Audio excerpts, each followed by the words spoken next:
Bonjour. Donc Catherine. vous êtes le créateur de l'EcoTank Tout à fait. et j'aimerais que vous nous présentiez votre bateau et ce concept. Alors en fait, tout ça, ça part d'un constat il y a quelques années sur la problématique des eaux usées à la base. Les eaux noires, les eaux de toilette et les eaux grises, les eaux de salle de bain, cuisine, tous les points d'eau qu'on peut trouver sur un bateau. On s'est rendu compte qu'il y avait une vraie problématique dans les ports et au mouillage. 90% de ces eaux étaient rejetées en fait directement dans l'élément naturel qui est la mer ou les océans et avaient un impact assez important. Et on a commencé à regarder un petit peu quelles étaient les solutions qui existaient et on s'est rendu compte qu'il existait soit des stations fixes mais qui n'étaient absolument pas du tout utilisées, déjà pas adaptées aux bateaux de plus de 13 mètres, 13-14 mètres, et puis ensuite difficiles d'accès, souvent là où il y a les stations-service, là où vous faites l'avitaillement, donc très peu de possibilités de venir l'utiliser. Et sinon il restait les camions, bah alors là, évidemment c'est pour mieux polluer, le camion est assez intéressant. Donc on s'est dit plutôt que de demander au bateau de venir à la station, essayons de voir si on pourrait créer un engin, un objet, un outil Qui va vers les bateaux. va vers les bateaux.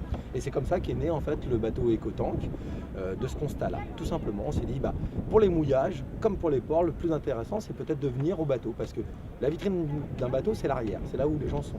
Et là on peut en fait accoster directement les bateaux par n'importe quel endroit, souvent par l'avant, donc rester complètement discret, ne pas faire de bruit, pas d'odeur, et pouvoir faire l'intervention sans déranger le plaisancier ou l'armateur ou les gens qui sont sur le bateau à ce moment-là. Donc vous venez pomper quoi exactement? Alors, les eaux des toilettes, ce qu'on appelle les eaux noires, voilà. Les eaux grises, Salle donc de bain, qui sont cuisine, salle de tout bain, le point cuisine, d'eau. et quoi d'autre encore? Alors, et puis, en fait, on s'est rendu compte rapidement que pour que la solution soit viable, on va dire, il fallait apporter plus de solutions. Donc on s'est dit, on va faire un laserman de l'eau. Alors pour les gens qui ne connaissent pas le notice, c'est le couteau suisse du marin. Oui.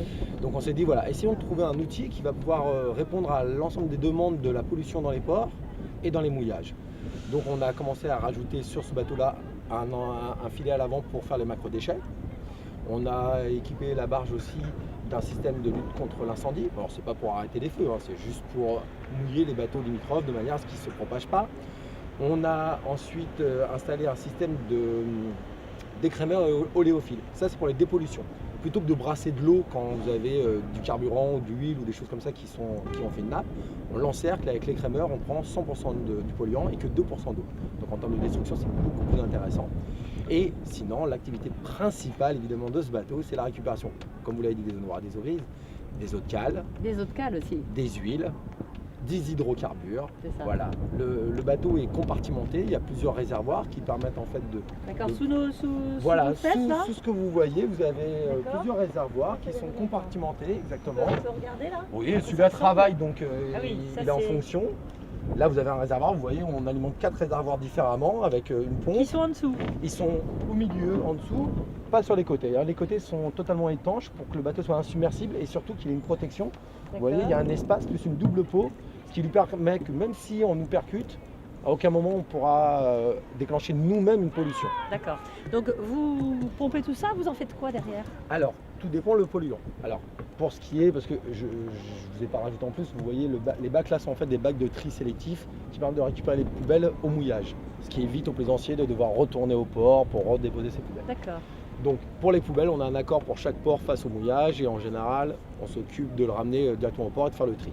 Pour les eaux noires, les eaux grises, nous ramenons les eaux usées directement en centrale de réincinération. Donc par exemple, la centrale qui se trouve à Mandelieu, Aquaviva. Aquaviva, On en exactement. Vous en venez, voilà. Voilà. Ou celle de Nice, ou celle de Monaco.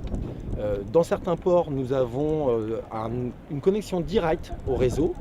Alors en général, ils mettent un débitmètre plus un analyseur pour être sûr qu'à aucun moment, autre chose que des eaux noires, des eaux grises soient rejetées dans cet endroit-là. Pour les eaux de cale, nous sommes équipés de camions, donc on vient récupérer les eaux de cale directement sur le bateau quand le bateau est plein. On les ramène dans nos ateliers, on procède à une décantation plus à une centrifugeuse et ensuite des entreprises comme CERAU ou Eau Réduit à qui nous donnons notre polluant de manière à ce qu'il soit ensuite détruit. Les huiles, nous les revalorisons et les C'est-à-dire hydrocarbures. Alors les huiles, il y a des entreprises aujourd'hui qui récupèrent en fait ces huiles et qui les recyclent, qui les filtrent et qui ensuite les remettent dans les circuits. D'accord. Pareil pour les hydrocarbures. Donc chaque chose a vraiment une traçabilité. Nous, on est les seuls à donner une traçabilité complète, c'est-à-dire le plaisancier a son bordereau de suivi de destruction avec la filière complète. Le port a aussi le suivi et l'endroit où on dépote. Et on en garde une qu'on donne en fait à la fin de chaque mois avec des statistiques pour chacun des ports pour qu'ils puissent vraiment faire la traçabilité au litre près. Wilfried, aujourd'hui, vous avez combien de bateaux?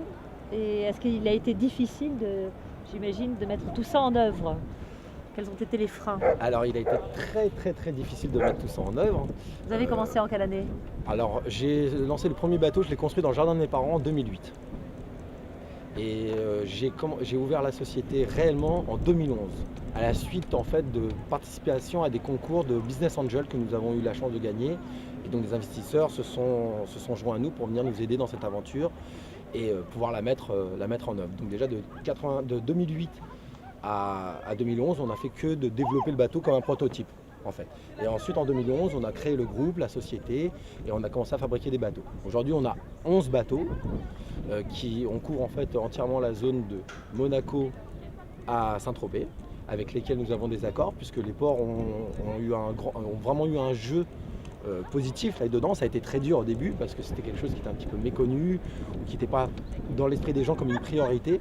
Mais c'est quelque chose qui devient de plus en plus une priorité grâce à des gens comme le Port Propre par exemple avec Véronique Tourelle entre autres, ou des directeurs de port comme à Cannes, à Antibes, à Monaco et plein d'autres qui ont eu une vraie volonté de faire en sorte que les eaux usées ne soient plus rejetées de manière délibérée dans les ports. Ça avait des gros problèmes pour les plongeurs entre autres et puis aussi pour la qualité de vie à l'intérieur du port. Pour donner un exemple, l'année dernière on a récupéré plus de 2 millions de litres d'eau usée. Oui, mais alors ces chiffres sont dus aussi au fait que vous intervenez à un moment, on est à Cannes ici, à des moments par exemple pendant le festival, à des moments de concentration humaine qui ont des impacts sur le port. C'est ça qui est intéressant. Exactement. Lorsqu'il y a le festival du film ou lorsqu'il y a le Grand Prix à Monaco, l'ensemble des bateaux sont occupés, ils peuvent avoir jusqu'à 200 personnes à bord des bateaux pour faire des fêtes. Donc quand vous savez qu'une personne consomme en moyenne 150 litres par jour, vous imaginez les volumes. Alors dans les ports, il y a vraiment quelque chose de positif aujourd'hui puisqu'il y a une vraie avancée. Maintenant là où on se bat, c'est pour les mouillages. Parce que malheureusement pour les mouillages, ce n'est pas les directeurs de port qui décident, c'est d'autres structures et c'est plus compliqué. Et aujourd'hui, notre bataille, c'est vraiment faire en sorte que les mouillages, les plages en fait, ne subissent plus ces vagues incessantes d'eau usée, polluée, souillée. Parce que les gens n'en ont pas conscience, mais tous les bateaux qui sont au mouillage, ils rejettent. Les gens, ils se déplacent, ils rejettent. Et ce sont des volumes très importants. Quand vous allez au festival du film, dans le port, il y a une très bonne mentalité et vraiment des choses qui sont faites. Mais quand vous allez au mouillage, par jour, vous avez peut-être 100 ou 200 000 litres qui sont rejetés sur le rivage, quoi. Je ne sais pas si les gens se rendent compte de l'impact que ça a sur les écosystèmes marins. Sur les marins et aussi sur eux, sur vos enfants, sur vos familles, sur tout le monde. Dans les eaux usées, vous retrouvez de l'hépatite, vous retrouvez de l'herpès, vous retrouvez des staphylocoques dorés. Il faut savoir que 95% des médicaments que vous absorbez sont rejetés dans vos urines, ils ne sont pas du tout assimilés par votre corps. Je veux dire, l'impact, il est plus important que ça. C'est sûr que quand on se dit, oh, mais quelqu'un qui va aux toilettes une fois, c'est rien, ça donne à manger aux poissons. Oui, 1 litre. Wilfried, parlez-nous de l'économie de votre entreprise, finalement. EcoTank, aujourd'hui, c'est une entreprise, ça vous a coûté des sous, j'imagine. Vous dites que vous avez eu des business angels qui vous ont accompagné. Aujourd'hui, ça coûte combien? Est-ce que votre entreprise est bénéficiaire? Non, elle arrive au point d'équilibre cette année, pour la première année. Donc vous voyez, depuis 2011, on a dû faire des levées de fonds en fait pour pouvoir survivre et pour pouvoir accompagner ce projet parce que c'est très compliqué. C'est une loi sur l'interdiction du rejet, mais elle est dure à appliquer, en tout cas elle met du temps à être appliquée. Et il est difficile, vu l'économie actuelle en France, d'être aidé, en tout cas pour des entreprises comme nous. Donc on a dû totalement autofinancer l'ensemble de ce projet depuis 3 ans. Nous avons quand même employé plus de 30 personnes. Il faut les payer, ce sont des familles. Il faut aussi construire des bateaux, il faut aussi développer des nouvelles technologies pour être en avance. Donc on dissout en fait les parts qui nous appartiennent de manière à trouver le moyen financièrement de pouvoir continuer cette aventure et l'emmener au bout.